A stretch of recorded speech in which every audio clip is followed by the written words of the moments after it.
solving by finding square roots. This is section 4-5 on the textbook. A couple vocabulary words here. We've got the radical. That is the square root symbol. We're going to call that a radical eventually. And then the number underneath it is the number or expression underneath the square root symbol is called the radicand. Couple of properties. We've got the multiplication property. If I've got the square root of a times b, that's going to equal the square root of a times the square root of b. An example of where we use this to simplify, 18 is actually 9 times 2, so this is equal to the square root of 9 times the square root of 2, which is 3 square roots of 2. Okay? We always have to simplify radicals, and simplifying a radical does not mean putting in the calculator the square root of 18 and giving me the crazy decimal. I don't want that ever. Next one is the division property or the quotient property of radicals. We've got the square root of a over b. That equals the square root of a over the square root of b. For example, square root of 2 over 25. This is going to equal the square root of 2 over the square root of 25, which is the square root of 2 over 5.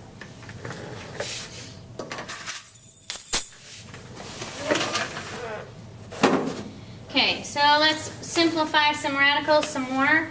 27, the square root of 27, this is going to equal the square root of 9 times the square root of 3. And now the main thing here with this is you have to make sure you're finding a perfect square or else it's not going to simplify.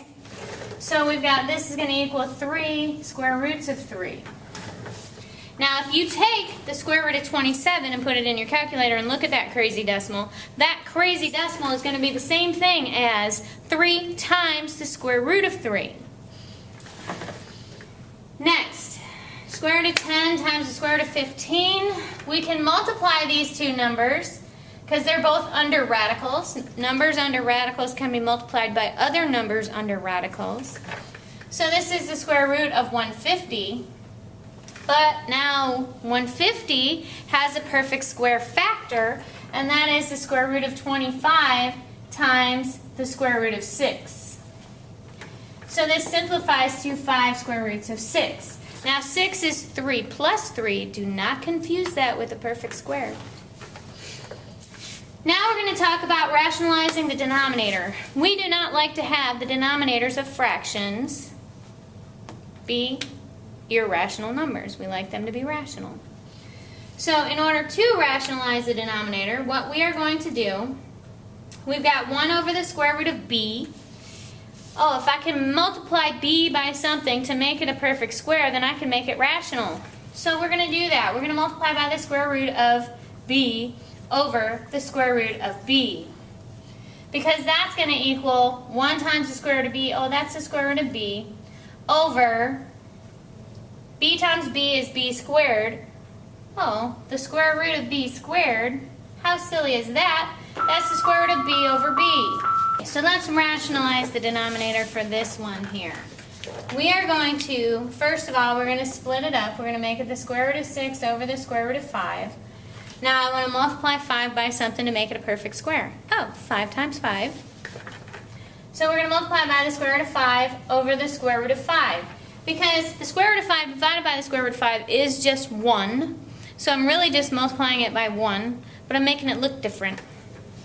So let's do that. It's the square root of 30 over, well, the square root of 5 times the square root of 5 is the square root of 25, which is 5.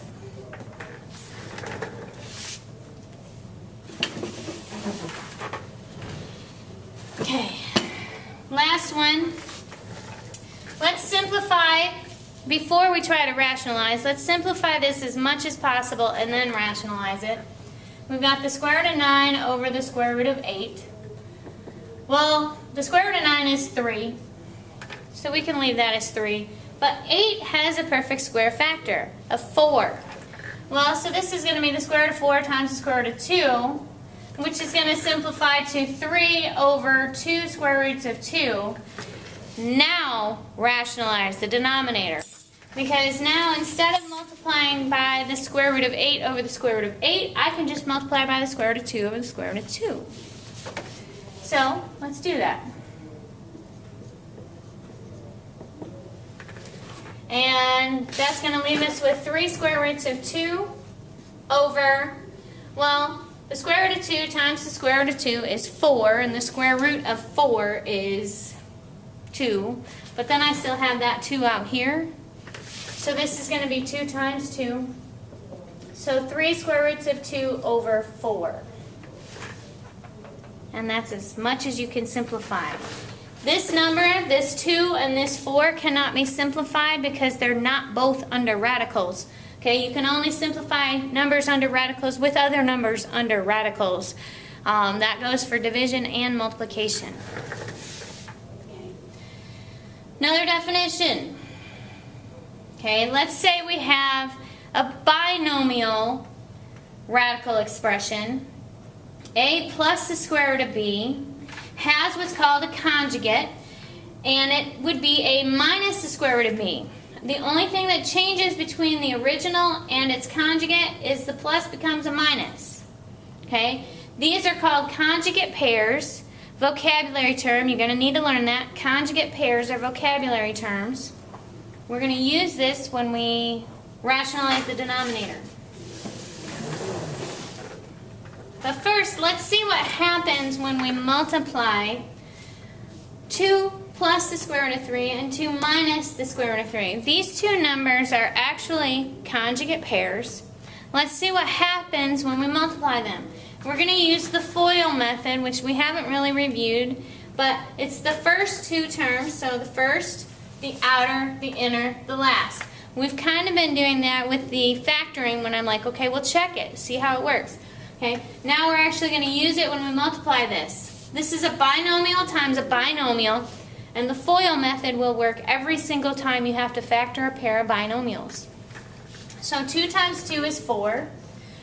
2 times negative square root of 3 is negative 2 square roots of 3. Square root of 3 times 2 is positive 2 square roots of 3. And then square root of 3 times negative square root of 3, oh, that's negative square root of 9. Oh, what's that? Okay, well, let's look and see what happened first here. We got our outers and our inners. They are additive inverses of each other, so they cancel each other out. Goodbye, so long. Then the last two terms, that's the square root of 3 times the square root of 3 is the square root of 9, but it's negative. So it's going to simplify to 4 minus 3, which is equal to 1. In this case, it simplifies to 1. Okay, we've got 2 squared and the square root of 3 squared. Subtract it. That's going to happen every single time you multiply conjugate pairs. It's going to be the first term squared minus the second term squared every single time. Okay, so when we rationalize the denominator, and that's going to get rid of the square root. So that's what we're going to do to rationalize the denominator. We are going to multiply by 1 minus the square root of 2 in this problem over 1 minus the square root of 2. 1 plus the square root of 2 and 1 minus the square root of 2 are conjugate pairs. So we are going to multiply this. The top is just going to be 1 times this, which is 1 minus the square root of 2. The denominator is going to become 1 squared minus the square root of 2 squared. Okay? That's going to equal 1 minus the square root of 2 over 1 minus 2. Okay? Which is negative. Negative 1. So this is going to be negative 1 minus the square root of 2, which becomes 1 plus the square root of 2. Negative 1 plus the square root of 2. Sorry. Okay, next one. We're going to multiply by 3 plus the square root of 5 over 3 plus the square root of 5. And we're going to FOIL the denominator and distribute the numerator. So we start with distributing the numerator. We've got 5 times 3 is 15, plus 3 times the square root of 5. All right, that one's done. Next one, it's going to be 3 squared, okay, 3 squared minus the square root of 5 squared. All right, let's do that. 15 plus 3 square roots of 5 over 9 minus 5, which is 4. So it's 15 plus 3 square roots of 5 over 4. And you can leave it like that. And the reason you can leave it like that is because the 15 and the 4 will not simplify, and neither will the 3 and the 4. Okay. Now that we've gone through some of that review of algebra, let's solve some equations. We're going to solve these by taking square roots.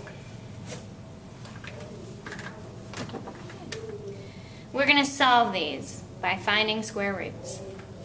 First thing we're going to do is we're going to get the x squared piece by itself. X squared, we've got to get that by itself. Okay, so we're going to add 7 to both sides. So x squared equals 29 plus 7 is 36. Okay. Then we're going to take the square root of both sides. I don't need to factor because I don't have that middle term. I can just square root both sides at this point. And that's going to tell me that x equals 6. Now here's where you have to be careful. When solving an equation by taking square roots, there's always more than one possible answer. Because yes, 6 times 6 is 36, but what else is also 36? Negative 6 times negative 6. So you need to put a plus or minus right there. Okay, anytime you take a square root to solve, when solving an equation, plus or minus needs to be in that answer. Alright, next one. 5x squared equals 80. Start by getting the x squared by itself. Divide by 5. X squared equals 16. Take the square root of both sides. X equals plus or minus 4.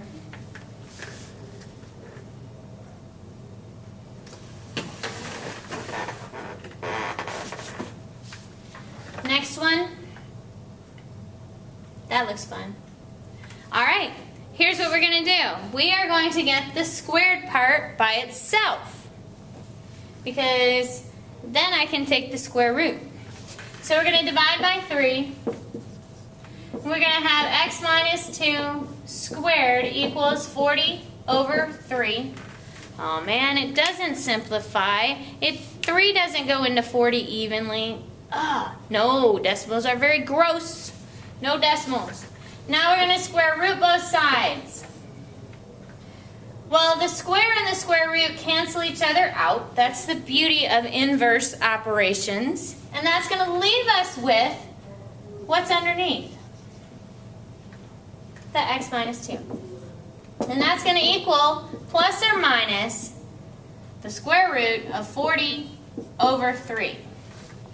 Now, yes, we need to rationalize the denominator and simplify in every possible way we can. So let's do it now.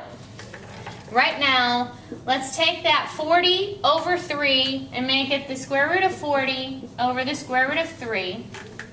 I don't want to deal with the denominator until I've dealt with the numerator. The numerator has a perfect square factor of 4. So this is equal to the square root of 4 times the square root of 10 over the square root of 3, which is 2 square roots of 10 over the square root of 3. Now rationalize the denominator by multiplying by the square root of 3 over the square root of 3. And that's going to equal plus or minus 2 square roots of 30 over 3. Okay. Now I still have to solve for x by adding 2 to both sides. So x equals 2 plus or minus 2 square roots of 30 over 3.